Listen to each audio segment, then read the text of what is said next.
Si tu es un jeune Africain qui vit aux États-Unis et tu veux acheter de l'immobilier et devenir investisseur plus tard, cette vidéo, je te promets, elle est pour toi. Que tu sois à l'école, que tu n'es pas à l'école, mais que tu vas bientôt aller à l'école ou bien que tu comptes acheter un bien dans 12 ou bien 24 mois, crois-moi, tu as envie d'écouter cette vidéo jusqu'à la fin.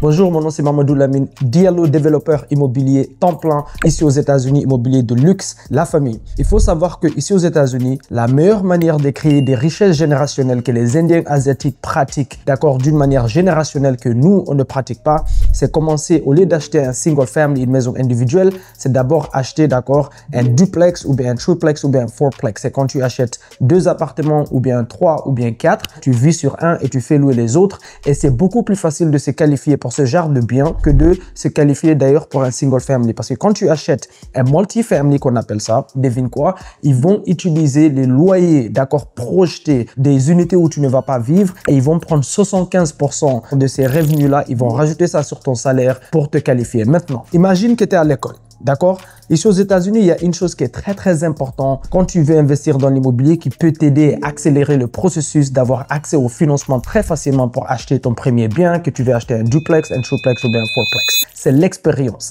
L'expérience de montrer que quand tu étais au collège, tu as collecté des revenus mensuels de la part des locataires. Comment est-ce que tu peux faire ceci? D'une manière légale, d'accord? D'une manière légale. Imagine tu es au collège, tu es à l'école et tu vis dans un appartement où il y a 3 appartements par exemple, d'accord? Et tu vis avec des amis à toi ou bien des cousins à toi, peu importe avec qui tu vis, à partir du moment où c'est pas tes enfants ou bien ta femme légale sur papier, si tu vis avec des gens, d'accord, et que chacun d'entre vous est en train de contribuer sur le loyer, la manière dont tu peux commencer à créer ton historique 9 à 12 mois en avance, ton historique de collecter des loyers comme ça, plus tard tu peux utiliser ça sur ton CV pour acheter ton bien et ça va t'aider à accéder au financement dont tu as besoin. Devine quoi, tout ce que tu fais, c'est convaincre la personne qui est dans l'autre chambre ou bien les personnes, d'accord, imagine sur ce scénario, tu as 2 personnes, donc vous avez 3 chambres, tu es sur une chambre et tu as 2 autres personnes qui payent le loyer avec toi. Eh bien, si tu arrives à les convaincre de signer un lease avec toi, la maison t'appartient pas, l'appartement t'appartient pas. Eux, ils signent un lease avec toi et tous les mois, ils t'envoient de l'argent électroniquement. Ça doit être traçable électroniquement, Zelle, PayPal, Cash App, pas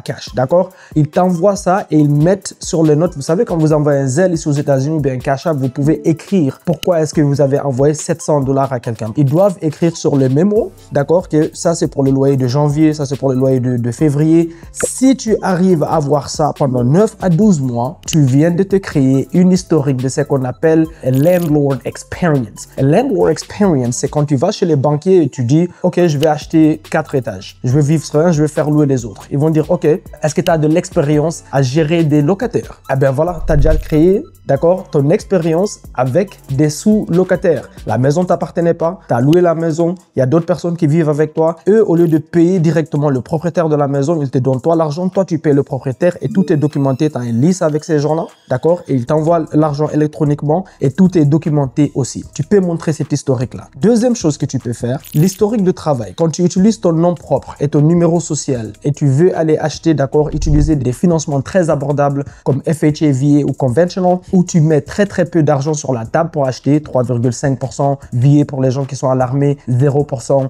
d'accord, conventional, 5%. Qu'est-ce qu'ils vont te demander d'autre? Ils vont te demander 2 ans de tax returns. Ça veut dire c'est une historique de travail de 2 ans et tu as déclaré des taxes, d'accord, tu as rempli tes taxes, donc ils veulent voir ça. Après, ils veulent voir aussi souvent 2 mois de bank statements, d'accord, ils veulent voir ça aussi. Et autre chose, c'est un crédit, bien sûr. Ils veulent voir que tu as un bon crédit. Maintenant, avant, si tu sais que tu vas acheter dans 12 mois ou bien tu es encore au collège, savais-tu que l'historique du collège, tu peux utiliser les 4 ans de collège comme ton historique de travail? Je dis bien, tu peux utiliser tes 4 ans de collège comme ton historique de travail pour te qualifier pour un financement pour acheter un duplex, triplex ou fourplex. Voici comment ça fonctionne. Tu étais au collège, tu as fait 4 ans, ok?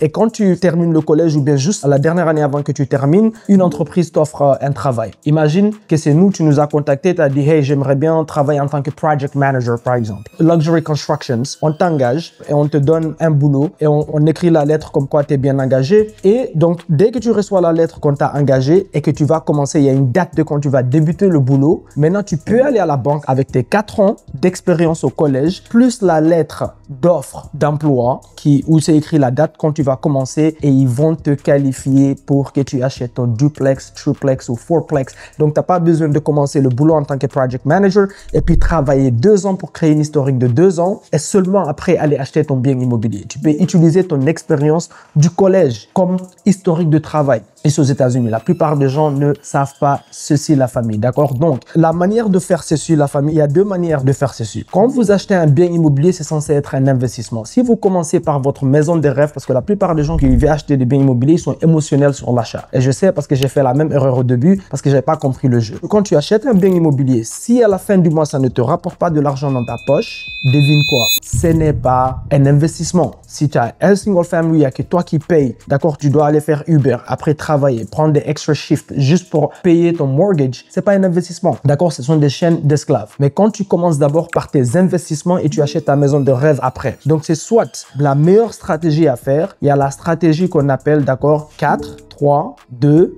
après 1. Donc, tu commences avec 4 étages, si tu peux. Tu achètes 4, tu vis sur 1, tu fais les 3 autres. La deuxième année, d'accord, tu réutilises encore tes tax returns, ton crédit et tout ce qui va avec, plus le cash flow du premier unit, d'accord, comme historique. Après, maintenant, tu achètes 3 unités. Tu vis sur 1, tu fais louer les 2 autres. D'accord, la troisième année, tu vas aller acheter un duplex. 2, tu vas vivre sur 1, tu vas faire louer l'autre. Maintenant, la troisième année, si tu veux, tu peux maintenant aller te permettre d'acheter ta maison de rêve parce que tu as combien de portes maintenant qui te paye ta maison de rêve. C'est pas toi qui dois te réveiller le matin et travailler pour ta maison de rêve. D'accord? Tu peux faire soit ça, soit, d'accord, si tu veux être dans les très très bons quartiers, parce que souvent les 4 étages, 3 étages se trouvent un peu juste en dehors des très très très bons quartiers. D'accord? C'est pas que ça se trouve dans des mauvais quartiers, mais c'est jamais dans les quartiers les meilleurs des quartiers où il y a les meilleurs hôpitaux, les meilleures écoles. Non. Là-bas, ils aiment avoir soit des single family ou bien au maximum duplex. Tu peux aussi, si tu veux, faire la stratégie de 2-2-2-2-2. Ça veut dire que tu achètes un duplex d'abord, tu vis sur un, tu fais louer l'autre. Après la deuxième année, tu rachètes un autre duplex, tu vis sur un, tu fais louer l'autre. Troisième année, tu fais la même chose, un autre duplex, tu vis sur un, tu fais louer l'autre. Quatrième année, tu achètes un autre duplex, tu vis sur un, tu fais louer l'autre. Et la cinquième année maintenant, tu peux aller acheter ta maison de rêve.